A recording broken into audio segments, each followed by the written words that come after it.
Hey guys, you've made it to the HealthyMenTalk. I'm Shane Mitchell, and today we are going to be interviewing Robin. We're going to be covering quite a few topics here. Some of them might resonate with you, most of them won't, but that's okay. If you get one thing out of this, then we're doing the right thing, okay? So please stay tuned. Coming up is the interview, and like and subscribe as always. Leave some comments if you need to, and hope you enjoy.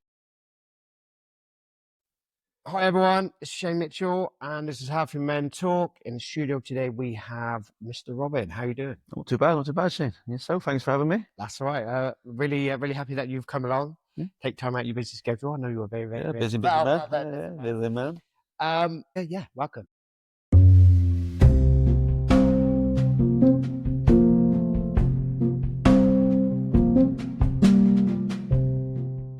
Okay, let's get straight into it. One of the first questions I ask most of the guests now is, what does mental health mean to you? Got to be in a good headspace, and when your mind just tends to wander. So, what I mean, when I say, like, what does mental health mean to you? So, if I said you went to the doctors because you get an headaches or you've got a bad back or something, you go to the doctors, don't you? Yeah. Now, we go to the doctors when we have physical ailments.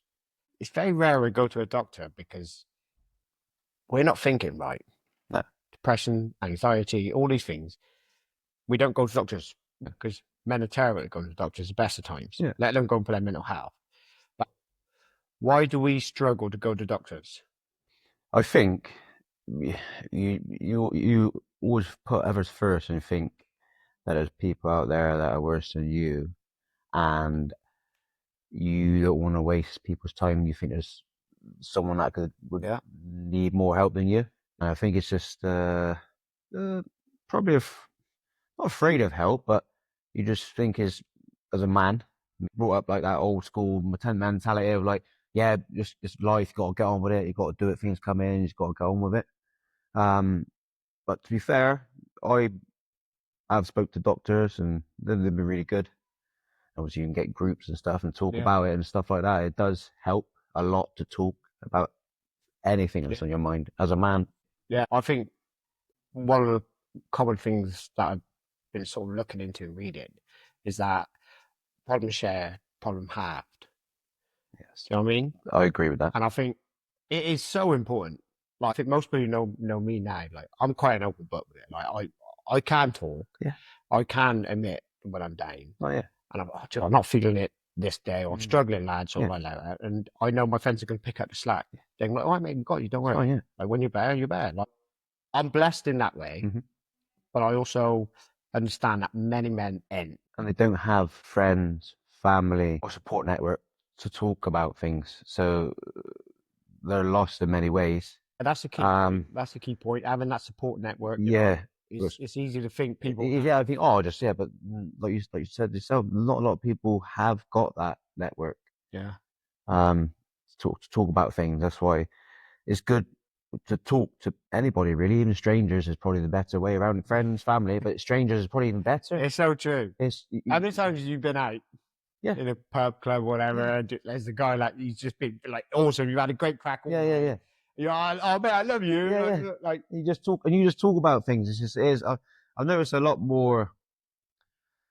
Well, I say men, but I've met. There's a lot of men out there suffering in very much similar ways as everybody else is, but they just don't feel like they can open up or talk.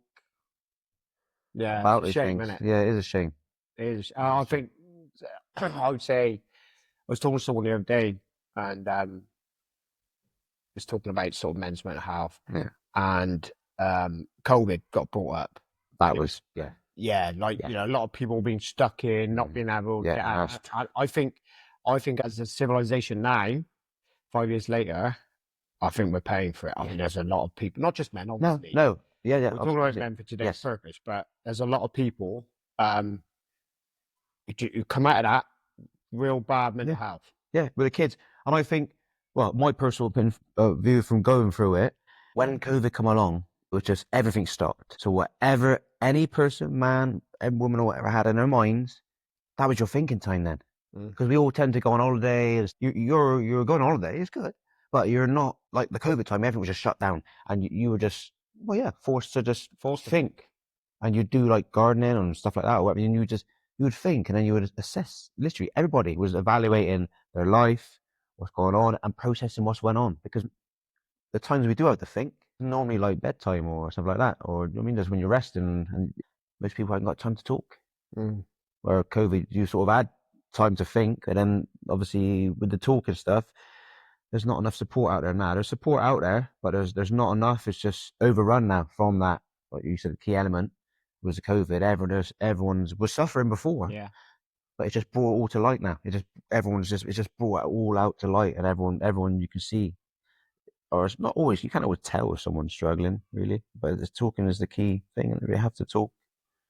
I mentioned it in another interview, Ron, about if you see someone on some crutches, you assume there's an injury there. Yeah. Like you think, oh, they're Yeah, not, there you go. they're not Yeah. too well. Yeah. People don't walk around with mental crutches. You could be the happiest person on the front. Yeah.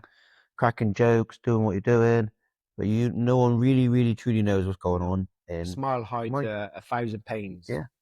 Doesn't it? Yeah. Like, oh, I'm fine. Yeah, I'm all right. Yeah, you're right. Yeah, I'm good. Living the dream. Yeah, that's it. Living the dream. Living the dream, mate. Yeah. It's what it is. Yeah, same old. Same old. Yeah, they're all that sort of like brush off thing. You know what I mean? With that mentality, we just brush it off. So yeah, it's all good. But yeah, you definitely got to talk about things. I'd imagine you've had your struggles growing up. Oh, yeah. Most people do. Yeah. What sort of message do you feel, knowing what you know now, that you could put down to your kids and go, look, I know what you're going through, or I know the stresses that can happen. As a father, I can teach you this. Yeah. There's one thing that you could pass down. Talking. They have to talk. It's not a weakness. Yeah. It's not a weakness. I'm just speaking from my point of view. Most people think it's a weakness to think like they failed. And even as a man, you thought, oh no, I'm failing. Or so I would say, always talk. If that's one message for kids, always talk. Talk about anything. It could be the smallest thing, like the smallest thing, but that smallest thing becoming to big things and so on. So you always got to talk about these things. That's why I'm doing what I'm doing. Is to encourage people. I think men are getting better. I think the last couple of years we're very, do you know what? Yeah, it is all right to talk. Yeah. But it's a generational thing as well. Yeah, it's that proud, I know it sounds not silly, but it's that proud old school mentality where it's like, you just got to get on with it. Yeah. You just got to literally just get on with it. You're a man up. That's what we're all saying, man up. Yeah. But that's not, you're a stronger person if you talk. The guy I had in the other day, Kent, like he's older. And he mentioned in our interviews, like mental health wasn't really a thing then. It was, we didn't have a lot to think about. No. And we talked about mobile phones. And he's saying we didn't have mobile phones, so when you get, let's say for school example, you'd come home from school and that's it. You wouldn't see your schoolmates. If there was any bullying or anything like that, yeah, that's you wouldn't see it. them for the next day. Yeah. So now they're constantly getting, barracked with abuse. Yeah. They didn't have that then. Money worries and stuff like that. They had money worries. Yeah, They didn't have instant credit, living beyond your means, social media saying, buy this car, buy these cars. Oh, yeah. They didn't have it. But I can't remember, like, my dad ever saying to me, like, just talk it out, sir. What's the issue? Like, I wasn't, do you know what I mean? Like, I'm sure he would have listened to Yeah. But he wasn't sort of encouraged because he didn't know himself. No, that was the thing. They didn't have the information, and they didn't even know it was a thing. They didn't know it was. You were just sad. You were just sad and tired, or back on and go again. I know you. Obviously, you're into your rugby. Yeah. What's your team again? Bears. Bristol Bears. Yeah. Bears, yeah. How are they doing? Yeah, doing all right. Yeah, doing all right. Yeah. The playoffs. Yeah, they're thereabouts. Yeah, I think they'll do it. It's just it's down to that one game, isn't it? So if they get to there, then I think they could do it. Yeah, they're a really strong squad at the moment. Did you ever play rugby? Yeah. Well, one thing I think is quite key is if you go to a doctor or whatever, they recommend exercise. Okay, now I think exercise in itself is good for physical health, but it's also good for mental health. What part would you say sport has played in your life to maintain your mental health? I would say a big part. Playing in the sport with a load of teammates, you engage more with the team, talking wise and stuff like that in between. And and sport was, I think sport's a good drive for exercise. It makes you feel good, and sport was played a key part in my life. Yeah. With the rugby? Yeah, with the rugby, definitely, yeah. Would you, because obviously most people look at rugby as like quite a masculine sport. right? You don't necessarily link masculinity with talking mental health. Yeah. Can you be masculine and talk about your feelings at the same time? Yeah, I can't see why not. Yeah, can't see why Do not. you think we need to break that stigma, or do you think it's always been there, but people just don't assume it? It's always been there. It's always been there. But yeah, people like you said, you just assume they're athletes, and it doesn't matter the size of you, and you still have mental problems Yeah. in between. And I think yeah, it is a stigma, like you say, it is a stigma. What was that one rugby player? He was quite vocal. He came out about his depression, and I can't remember his name. Joe Marler, he played Joe Marler. Yeah. He was talking about his mental health, and he is pushing it a lot more forward because he's basically speaking about it a lot more now. That men got like that stigma again, like the big men. But he said, and he suffers with mental health problems and stuff like that. He's come out a lot and said about it now since he's always been pushing it forward and doing his charities and stuff like that. Yeah, Joe Marler, yeah, England prop. Do you think that's key? That Yes, a lot of high profile sports or anyone that's because the in kids that will look up limelight. for that, Yeah, won't in that limelight. They think, oh, look at that. Well, Yeah. yeah, Yeah. a lot of key people in the limelight Yeah. in sports and acting and stuff are coming out and talking about it. Yeah. And promoting it more. I mean, just yeah, that is it's okay. It's okay to be in all different walks of life and talk about it. I mean, feel free to disagree with me here, but one of the biggest things that I find these celebrities, when they post things about their mental health and stuff like that, it's hard for a lot of people to identify with them because sometimes they might think you're just doing it for the clout. You're trying to make out that you're depressed. You're not depressed. And I don't think that's fair because you can never say to someone, oh, like, that's not depression. There have been some high profile celebrity suicide. One of the most prominent ones, I would say, for me is Robin Williams. So, And and that's what we were just saying. It's not that there's no like easy way of saying yes. There are you cannot tell what frame of mind they're in at all. No. And I don't think it's like it's not like you can wear a badge, No. oh, look at me on this way. Yes. The problem is with the world, as much as there are a lot of people who want to do good and help, there's also a lot of trolls. There's also a lot of people who like to see the world burn. Yeah. And it's the ridicule and all. And the problem is with that, it's the triggers. Like, and again, discussing it the other day, you could be having a great day. Yeah. In your feels, you know, like Brilliant. And then hair's right. Well, not our hair. Yeah. Oh yeah, bingo. But the hair's done right. You're feeling good. Like you walk out that front door ready to attack that day, thinking I'm gonna have a great day. And then someone says something, and then or like, oh, we can state your hair. Oh, I thought my hair was and that's it. Like, just within seconds. It's like that. I know it's easy for people to say, oh, well, don't worry about what they can. Easier, so easy done. Yeah, you know what I mean. Easy to say that. She says, "I'll brush it off. Don't worry about it. Just brush it off. Doesn't matter." But once you get that, and that one, it could be, and even in yourself, it seems the smallest thing at the time, but it just sticks to your head, and that will just bring your day. Just get stuck in that little. Yeah, you get stuck in that bubble, and you just can't get out of it. It's very difficult. Let's go back to rugby. So when you were playing, was there anyone in the team that was struggling with their mental health and you wanted to help, but because you were dealing with your own demons, like, do you think that's an issue also because people don't want to, like you said earlier, about being a burden? We didn't talk about it a lot, but there probably was a lot of teammates that were probably going through a lot of different things in different ways.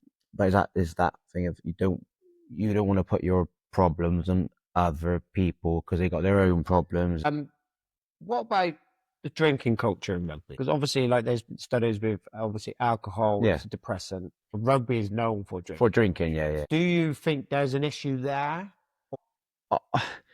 I know alcohol is a depression. It makes you feel good at the time, and you have a good drink, it feels good. But then there's the next couple of days it will bring you down.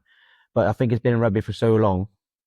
Not like you have to drink to play rugby. So there's a lot of players that play and don't drink, and they go on with it. But it is known to be like a part of the rugby with the drinking. So it'd be hard to push it out. They know what they're doing, and to be fair, when everyone drinks, that's going to catch up with you, and it does bring you down a lot. It is, Yeah, it's Fine weird. balance. It's a fine balance with it. Yeah, you can still drink and yeah, it's not excessive, I suppose, but that's that rugby culture. Yeah. Yeah.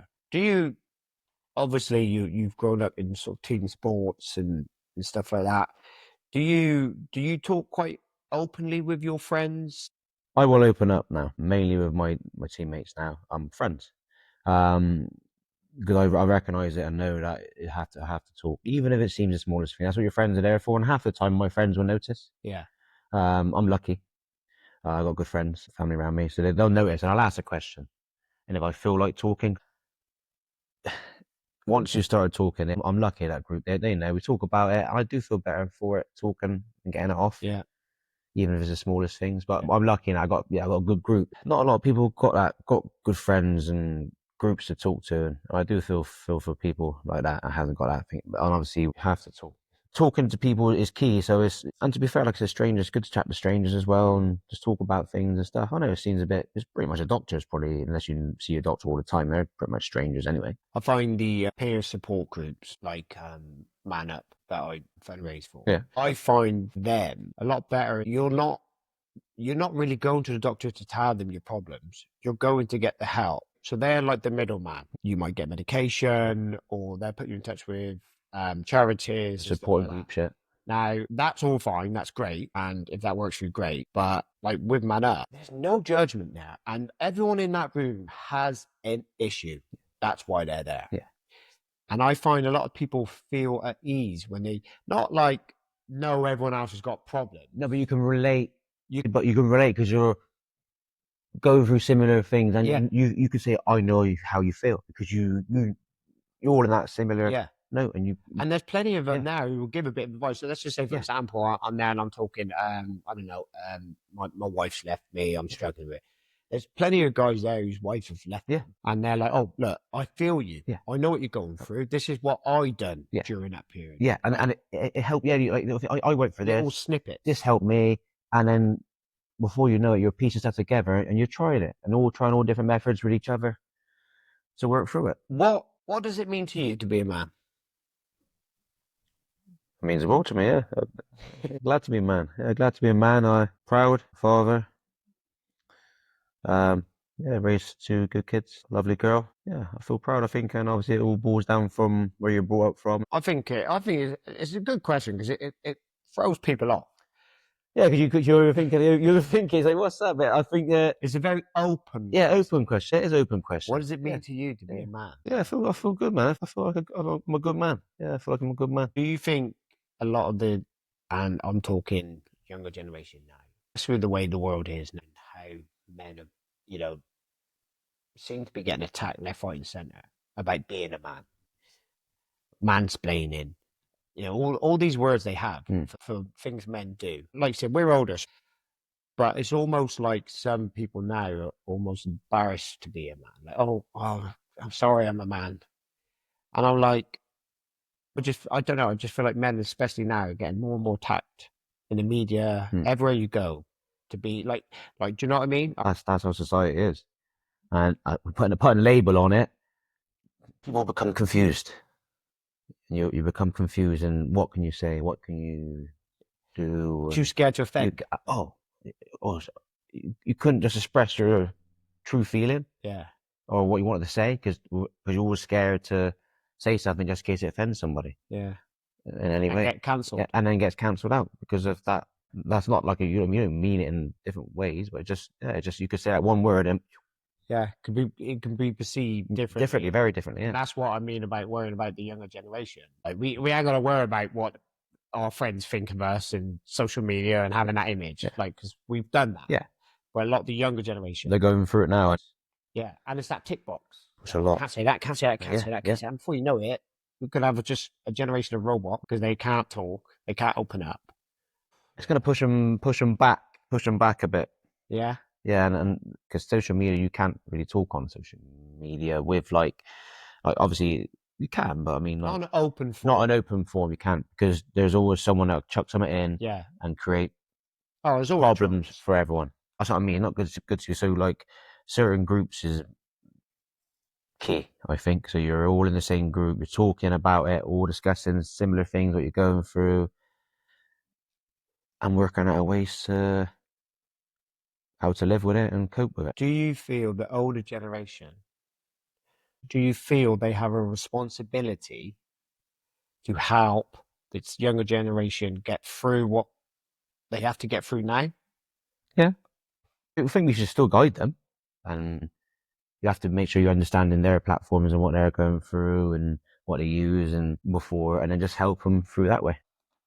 I think a lot of the old generation, when you say about helping them through the platforms and stuff like that, I think one of the issues is a lot of the older generation don't understand. No, and that's what I'm saying. You need to. Like, oh, what do you mean you got Yeah. Snapchat? No one. Yeah. You've What's only that? got 10 views. Yeah. Like, That's what I'm saying. But understand that we need to. Yeah. We need to understand it more. We all got phones. Most people, majority of people, got phones in their hands anyway, so yeah. they sort of know. They just got to use it, and familiarize themselves with it, just to help you sort of engaging and helping the next generation. Yeah. And guiding them. At the end of the day, you can guide them all your way, as long as you give them guidance, and it helps them. Yeah. If I said to you, how do you think depression affects those around you? So let's say, for example, you've had spikes of depression or you're depressed. Do you think part of why the people don't like talking is because they feel they don't want them to be dragged down with it in that moment? Yeah, that's how I used to think.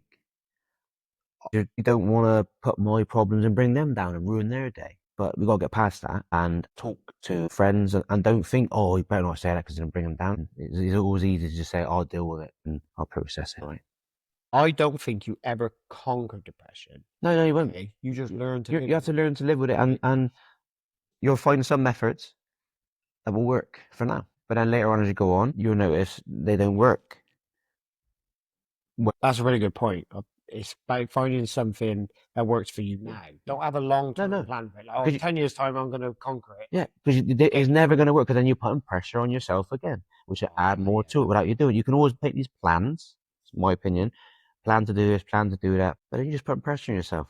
There's no time limit. I'm going to do this and try this, and that's it. You're always finding different ways to deal with mental health, because mental health is a life thing. It's something you have to learn to cope with and deal with for your life.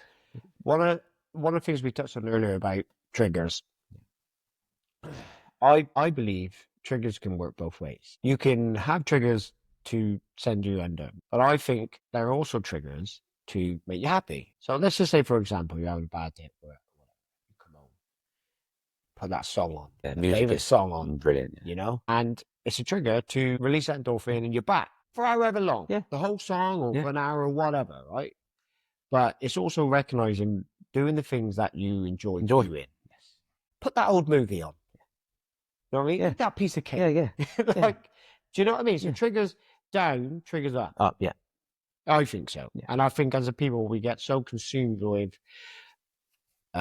being scared about hitting those triggers to take us down. Yeah. You think, you sort of avoid it. Yeah. Because with every song or moment or, like you said, food or something as a food, sparks the good feelings, bad feelings, but it's all part of a process.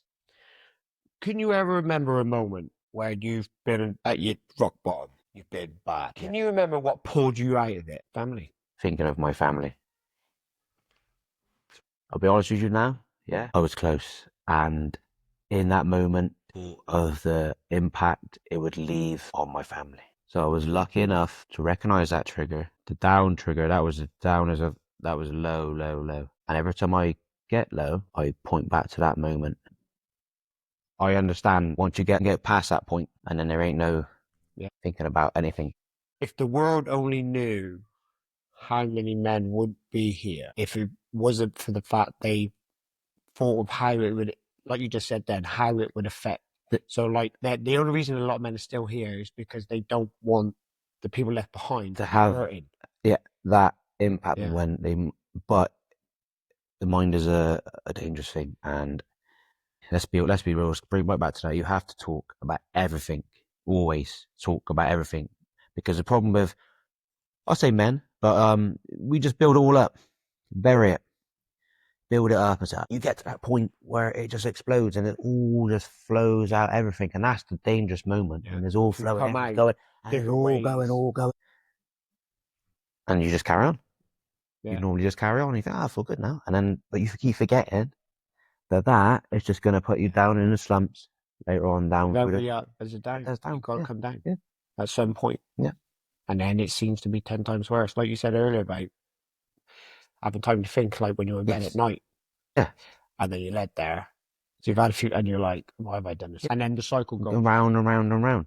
Yeah. And then you wake up in the morning and you feel like shit. Same with like you said about exercise and stuff like that. Walking, brilliant. Walking's brilliant. It is literally just because that is, like you said, don't have to be hours and hours. No. You don't even have to. You could just go for a walk and get your head and just relax and just get the Healthy Men Talk podcast on. Yeah, it works. So you're out with the fresh air, breathing that fresh air in and walk. And walk. And the thing is with walking as well, people don't realise, like, you're exercising. Yeah, you don't think that of it, but you're exercising. You're burning calories. You're getting a heart rate up. You know, it's the most easiest thing to do. Yeah, just a walk. You don't have to. No. 10Ks every day. No. You know what I mean? Just, it works for people. It works for people. Some people love. That's how they. And I'm a firm believer in, and what I said about the trigger. I think a lot of people, when they start spiraling, it's also recognizing that you're spiraling and stop it. Yeah. You said as soon as you can. Yeah, but then like you said, you do notice. And you know why you're in that moment. And you say, right, I'm feeling like that. And then you try and do something to get you out of that. Like you said, like a song or walking or exercise or something that feels good. So easy done, isn't it? Yeah. We're going to end the show with a question. So the question was, are you a nice person? I'd like to think I am a nice person, yes. What makes you a nice person? I'm a listener. I talk to people. I'm pretty open and a loving and loyal man. There you go. A loving, loyal man. Okay. Have you got a question for the next guy? Yeah.